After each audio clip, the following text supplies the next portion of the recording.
চিনানোর মতো কোনো লেখাপড়া আমাদের সিলেবাসের ভেতরে নাই। নবী চিনানোর লেখাপড়া আমাদের সিলেবাসে নাই।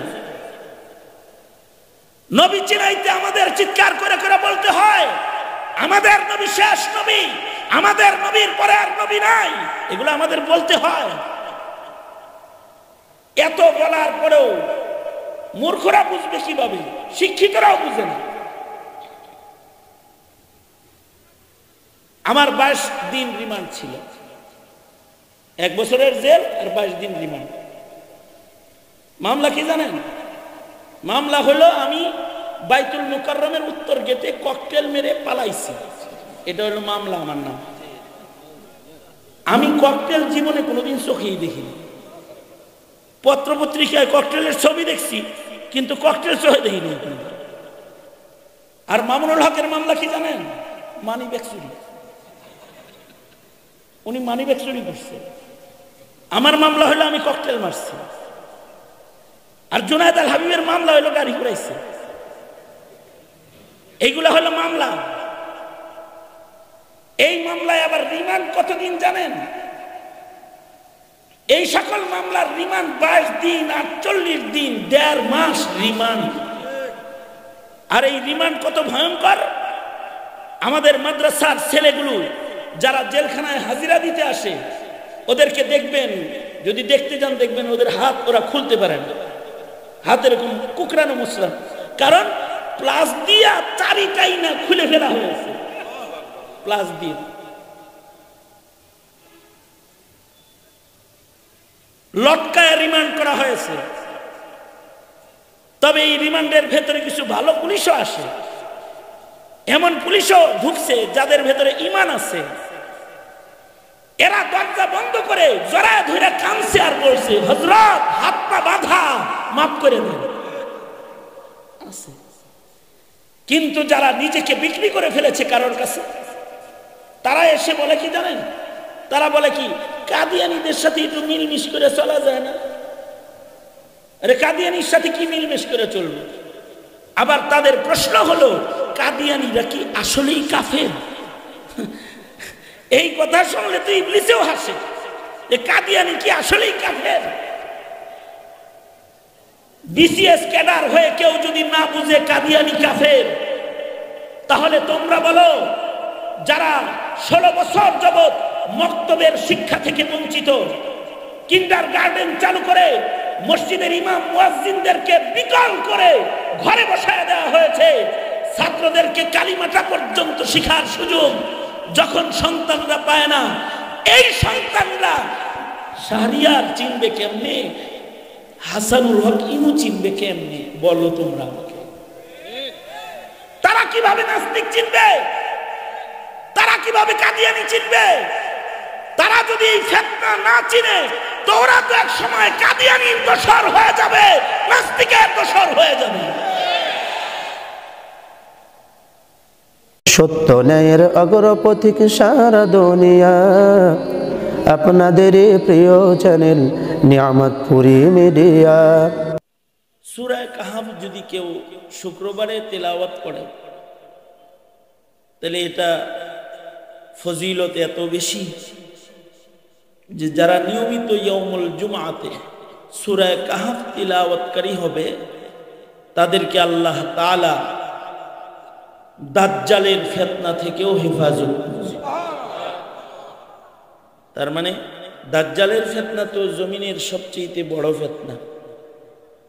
হাসিনা ফিতনা আর কি ফিতনা? দাজ্জালের ফিতনা অনেক বড় ফিতনা। দাজ্জালের ফিতনা এত বড় ফিতনা যে দাজ্জাল মানুষকে কতল করবে, আবার মানুষ কতল করে আবার জীবিত করবে। দাজ্জাল এমন ফিতনা হয়ে আগমন করবে যে তার এক হাতে আগুন থাকবে আর এক হাতে পানি থাকবে, জান্নাত থাকবে, জাহান্নাম একদিকে থাকবে। সে জান্নাত দেখাবে, দোজখ দেখাবে। তার পানি পান করার জন্য, তার জান্নাতে ঢোকার জন্য যারা তার পক্ষ অবলম্বন করবে তারা দোজখে চলে যাবে। আর তার এই ফিতনার থেকে বাঁচতে গিয়ে হকের উপরে অটল থেকে যারা আগুনে পড়বে তারা আল্লাহর জান্নাতে চলে যাবে। দাজ্জালের ভয়ঙ্কর কর্মকাণ্ডের ভেতরে এটিও একটি কর্মকাণ্ড যে দাজ্জাল মানুষকে জিজ্ঞেস করবে, এই বাবা মা মরছে কত বছর? তো বলবে 10 বছর 20 বছর। দাজ্জাল বলবে, মা বাপ দেখতে মনে চায়? মা বাপ কার না দেখতে মনে না চায়? মৃত মা বাবার জিয়ারত করতে মনে চায়, কামনা বাসনা পেশ করবে। দাজ্জাল ইবলিস দাজ্জালের অনুগত হবে। দাজ্জাল ইবলিসকে বলবে, ওর মৃত মা বাবার আকৃতি ধরে ওর সামনে বসে। ইবলিস মৃত মা বাবার আকৃতি ধরে সন্তানের সামনে বসে পড়বে। ক্ষমতাটা দেখাইলো ডাকে। এইটা দেখে অনেকে ঈমান হারা হয়ে দাজ্জালের দলে ঢুকে যাবে, আর সে দোজখে পড়ে যাবে। আর কিছু মুমিন আছে যাদের ঈমান এত শক্ত যে তারা এই সব তেলিসমাতি দেখার পরেও বলবে, এতদিন ছিল ইলমুল ইয়াকিন, কোরআন হাদিস থেকে শুনছি তুই বড় ফেতনা, এখন চোখে দেখতেছি তুই আসলেই তোর মারাত্মক ফেতনা। তারা এই কথা বলবে। যখন তারা এই কথা বলবে, দাজ্জাল তাদেরকে কতল করবে। একদিকে দাজ্জাল তাদেরকে কতল করবে, আর একদিকে এই মুমিনরা ঈমানের অটল অবস্থান নিয়ে আল্লাহর জান্নাতে দাখিল হয়ে যাবে, প্রবেশ করবে। দাজ্জালের ফিতনা কঠিন ফিতনা না? দাজ্জালের ফিতনার থেকে আল্লাহর রাসূল ১৫০০ বছর আগে দোয়া করছেন এবং আমাদের এই দোয়া শিখাইছেন। নবীজি আরো ১৫০০ বছর আগে, এখনো যেহেতু দাজ্জাল আসে নাই, তাহলে ১৫০০ বছর আগে আল্লাহর রাসূল দোয়া করতেন এবং দোয়া শিখাইতেন। নবীজি দোয়া পড়তেন, আল্লাহুম্মা ইন্নী আউযু বিকা মিন মাসিহিদ দাজ্জাল। আয় আল্লাহ, আমি আপনার কাছে ফিতনায়ে দাজ্জাল থেকে পানাহ চাই। এবং উম্মতকে এই দোয়া করার জন্য আল্লাহর রাসূল নির্দেশ করছেন, আল্লাহুম্মা ইন্না নাউযু বিকা মিন ফিতনাতিদ দাজ্জাল। আয় আল্লাহ, দাজ্জালের ফিতনা থেকে তুমি আমাকে মুক্তি দাও। এটা দোয়া আল্লাহর রাসূল শিখাইছেন। কারণ দাজ্জালের চাইতে বড় ফিতনা এই উম্মতের মধ্যে আর কেউ যদি সূরা কাহাফ তিলাওয়াত করে, প্রতি শুক্রবারে সূরা কাহাফ যদি কেউ পড়ে, তাহলে নবীজি বলছেন সে দাজ্জাল চিনতে পাবে এবং আল্লাহ তাকে দাজ্জালের ফিতনা থেকে রক্ষা করবে, হেফাজত করবে। আর আমাদের মুরব্বীরা বলেছেন, কেউ যদি সূরা কাহাফ নিয়মিত পড়ে, প্রতিদিনই পড়ুক, একবার পড়লে সমস্যা কি? যদি দেখে দেখে পড়ে, আস্তে আস্তে পড়লো 30 মিনিট 40 মিনিট, এই সময়টা যদি কেউ দেয়, তাহলে তাকে আল্লাহ তাআলা জমিনের সব ফিতনার থেকে হেফাজত করবে। দিন যাইতেছে, ফিতনা কি বাড়তেছে না কমতেছে? এই দিন যত যাইতেছে, ফিতনা কি বাড়তেছে না কমতেছে? ফিতনার অভাব আছে। ফিতনা চিনতে হইব। তো ফিতনা না চিনলে ফিতনা আটকা উড়ে যাবে। এবং ফিতনা থেকে বাঁচার দোয়া করতে হবে। আল্লাহর রাসূল আরো দোয়া শিখাইছেন, আমার সাথে কমাস কম আজকে দোয়াটা পড়ে আলাম, বলেন, আল্লাহুম্মা ইন্নী আউযু বিকা, আল্লাহুম্মা ইন্না নাউযু বিকা মিনাল ফিতান মা যাহারা মিনহা ওয়া মা বাতান। তার মানে, ইয়া আল্লাহ, আমি আপনার কাছে সকল প্রকারের ফিতনা থেকে পানাহ চাই, যেই ফিতনা দেখা যায়, যেই ফিতনা দেখা যায় না, যেটা সুস্পষ্ট, যেটা অস্পষ্ট, সব ফিতনার থেকে আল্লাহ গো তোমার কাছে পানাহ চাই। কিছু ফিতনা আছে দেখা যায় না, আওয়ামী লীগ ফিতনা, এটা অস্পষ্ট ফিতনা, উপরে ফিটফাট, ভিতরে সদরঘাট, বোঝা যায়। কারণ বেচারি ডেলি 70 রাকাত নামাজ পড়তো, কে বুঝবো যে হিন্দুর দালাল?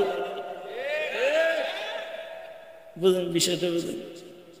ডেলি যদি 70 রাকাত নামাজ কেউ পড়ে, হে যে আসলে মুদির দালাল, এটা বোঝার কায়দা আছে?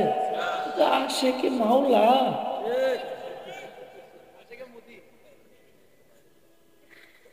অথবা কেউ যদি প্রতিদিন কোরআন পড়ে, হ্যাঁ নেতারা বলতো ওয়াজ মাহফিল, আমগর নেত্রী ডেলি কোরআন শরীফ পড়ে, এটা বলতো না? আমাদের নেত্রী প্রতি উপজেলায় একটা করে খোদার ঘর বানাইছে, মসজিদ, উপজেলা মসজিদ, মডেল মসজিদ।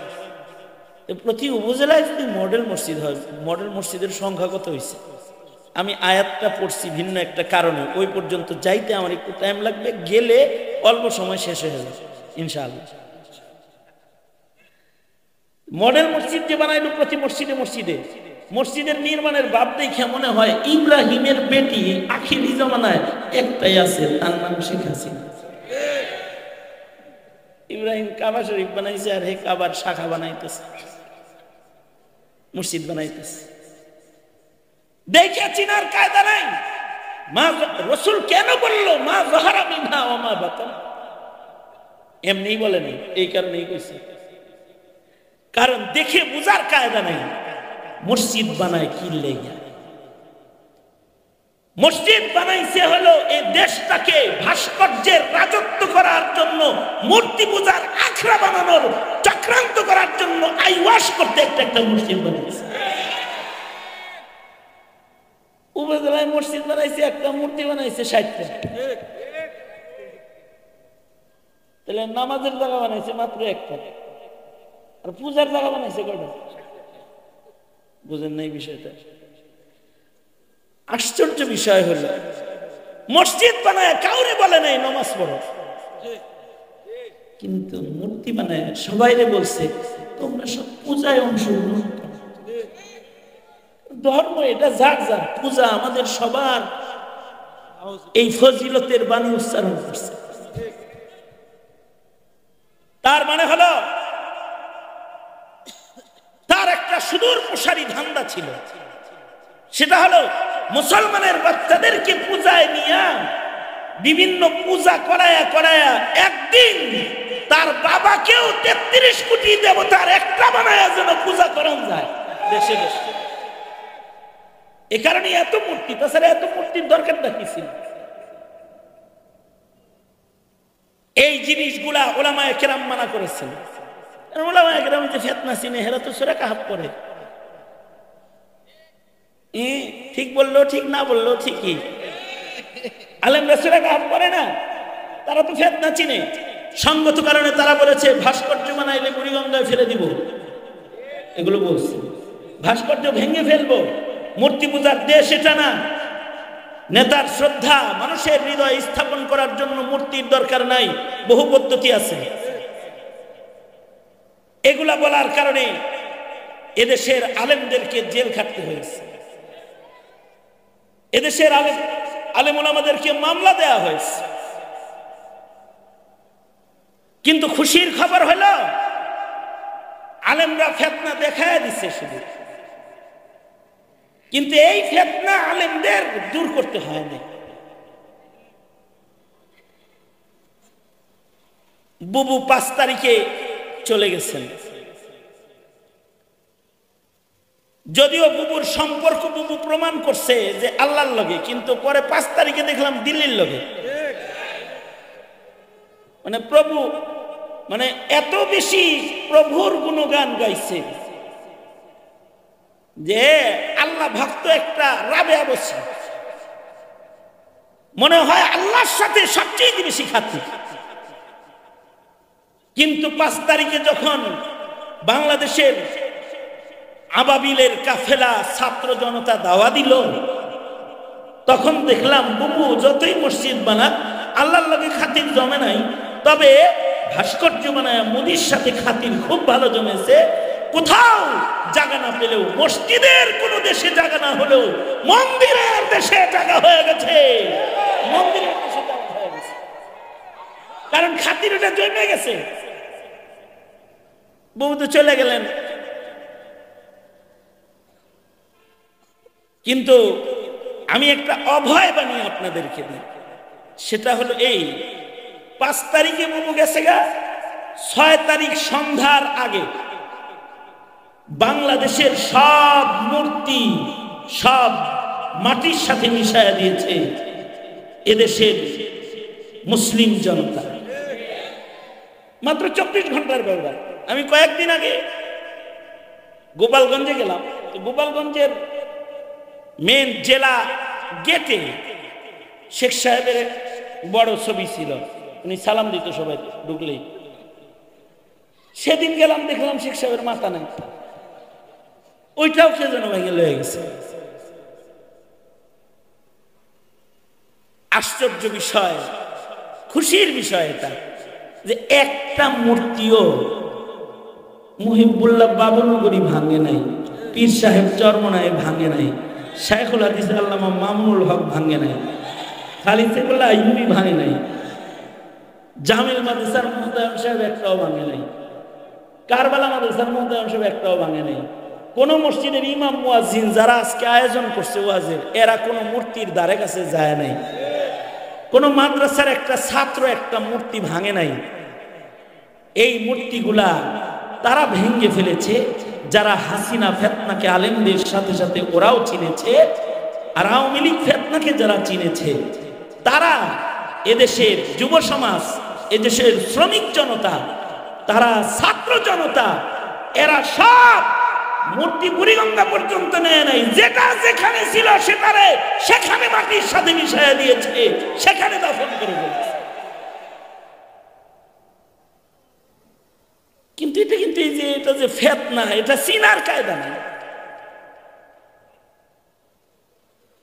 এ কারণে আল্লাহর রাসূল দুআ শিখাইছেন, আল্লাহুম্মা ইন্না নাউযু বিকা মিনাল ফিতান মা যাহারা মিনহা ওয়া মা বাতান।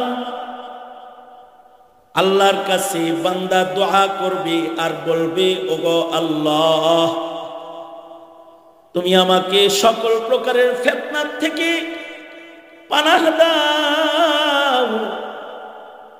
যে ফিতনা প্রকাশ্য, যেটা অপ্রকাশ্য, সব ফিতনা থেকে তোমার কাছে পানাহ চাই, এটা দোয়া করবে।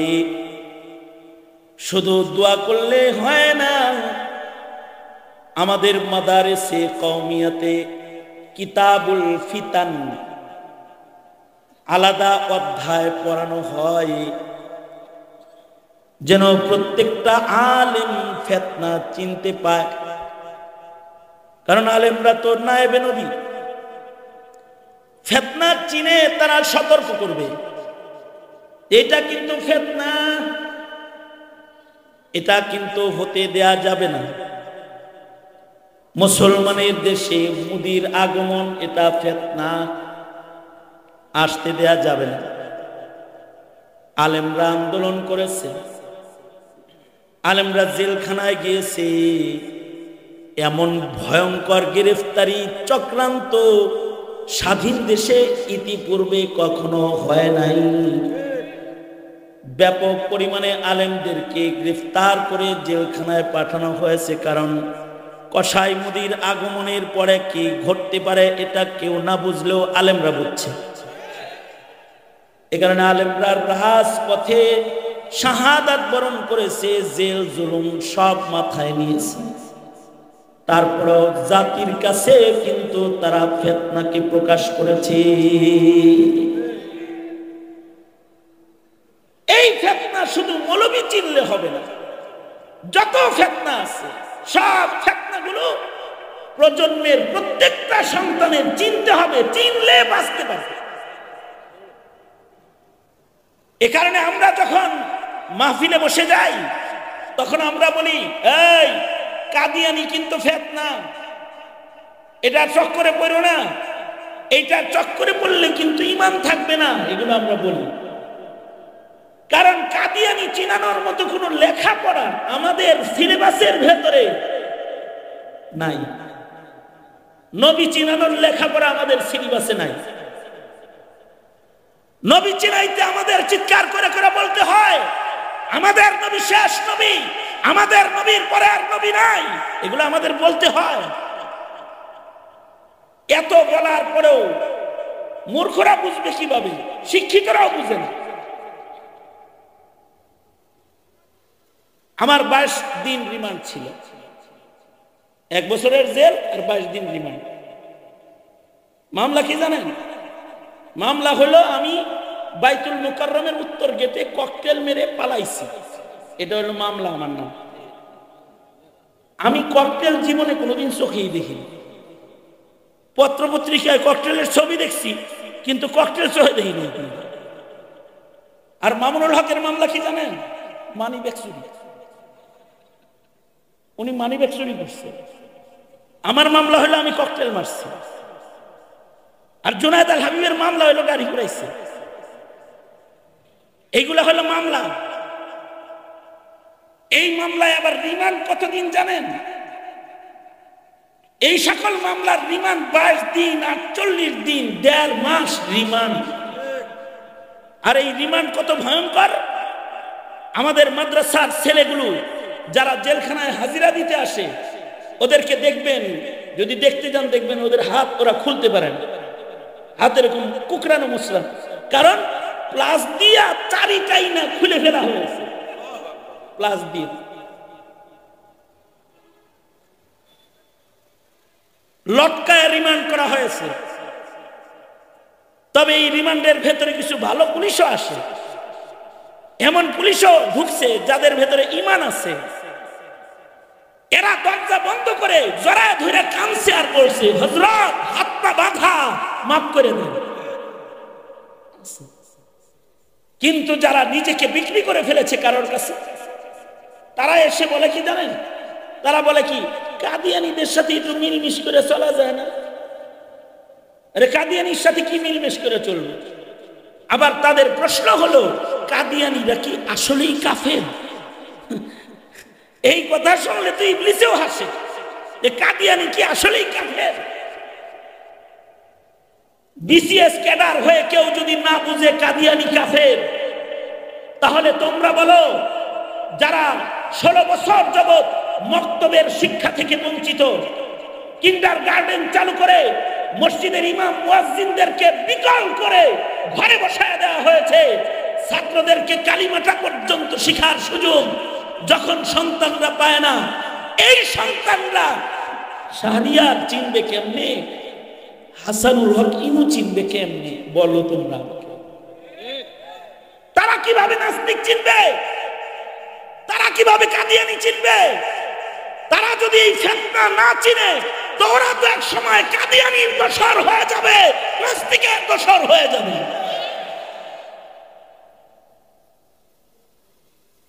চোরের লিস্টি থানায় নাই সঠিকভাবে, কিন্তু মোল্লার লিস্টি ছিল। মোল্লার লিস্টি ছিল না? মৌলবীদেরকে বিভিন্ন থানায় আনতে পারতো না, আমাদেরকে আনতে পারতো না। একটা লিস্টি নওগাঁয় কমপক্ষে 25টা মাহফিলে আমাকে যেতে দেয় নাই। মহাদেবপুর, নওগাঁ যেতে দেয় নাই আমাকে। আমার নাম প্রচার করা হয়েছে, কিন্তু আমাকে মাহফিলে ঢুকতে দেয় নাই। আমি বগুড়া আসছি, বগুড়া থেকে গাড়ি ঘুরে চলে গেছি। কি অপরাধ? হ্যাঁ, এইটা হলো অপরাধ।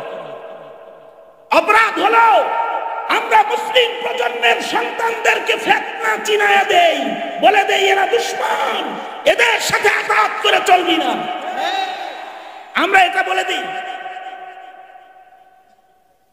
কারণ আমার সন্তানকে যদি ফিতনা আমি না চিনাই, তাহলে ও ফিতনায় পড়ে যাবে। আল্লাহর রাসূল বলেন, নিজে দোজখ থেকে বাঁচো, তোমার আহালকে দোজখ থেকে বাঁচাও।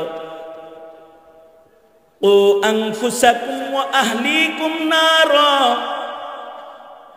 তুমি নাস্তিক হইবা না, তুমি কাদিয়ানির খপ্পরে পড়বা না, তুমি ভণ্ডের খপ্পরে পড়বা না, তুমি অন্যায়কারীদের দলভুক্ত হইয়া তুমি অন্যায়কারীদের দালাল হইবা না, এবং তোমার পরিবারের কাউরে অন্যায়কারী হইতে দিবা না। তুমি জালিম হইবা না, তোমার প্রজন্মকে জুলুম করতে দিবা না। তুমি ইসলাম থেকে বাইরে যাবা না, তোমার প্রজন্মের কাউকে ইসলামের বাইরে যাইতে দিবা না। এ কারণে তালাবুল ইলমি ফরিদাতুন আলা কুল্লি মুসলিম, সব মুসলমানের এতটুকু জরুরি ইলম শিক্ষা করা ফরজ, যার দ্বারা ঈমান চিনা যায়, ঈমানের খেলাফ জিনিস চিনা যায়, যার দ্বারা ইবাদত চিনা যায়, বিদআত চিনা যায়, যার দ্বারা হালাল চিনা যায়, হারাম চিনা যায়। যতক্ষণ পর্যন্ত এই ফিতনা সম্পর্কে জাতিকে সুস্পষ্ট তুমি আমি না করব, ততক্ষণ পর্যন্ত নিরাপদ নয়। কারণ ইসলামের দাওয়াত বন্ধ করার চক্রান্ত আছে ঠিক, কিন্তু মিশনারিদেরকে বন্ধ করা, বাধা করার মতো কোনো সুযোগ বর্তমানে নাই। যাও পঞ্চগড়ে যাও, যা দেখবা হাজার হাজার মুসলমান কাদিয়ানি হয়ে গেছে। যাও নীলফামারী যাও, যা দেখবা খ্রিস্টান হয়ে গেছে। এই কিছুদিন আগে আমি কুড়িগ্রাম গিয়েছি, যা দেখলাম এক গ্রামে হাজার হাজার খ্রিস্টান হয়েছে। কারণ তারা খ্রিস্টান কি জিনিস, ইহুদি নাসারা কি জিনিস, কাদিয়ানি কি জিনিস, এই ফিতনাগুলো তারা চিনে না, বুঝে না, জানে না। তো শুধুই মাত্র দোয়া করলে হবে না, ফিতনাকে চিহ্নিত করতে হবে। এটা ফিতনা, চিহ্নিত করতে হবে। আর পাশাপাশি রাসূল বলে আমল করবা। কেউ যদি সূরা কাহাফ তিলাওয়াত করে, শুক্রবারের সূরা কাহাফের আমল যদি কেউ করে, তো আল্লাহর রাসূল বলেছেন আল্লাহ তাআলা তাকে দাজ্জালের ফিতনা থেকেও হিফাজত করবে। আর যদি সূরা কাহাফের আমল প্রতিদিন কেউ করে, প্রতিদিন সূরা কাহাফ তিলাওয়াত করলে যে ঘরে তিলাওয়াত হবে, এই ঘরের বাসিন্দারা নিরাপদ হয়ে যাবে, ফিতনা মুক্ত ঘর হবে।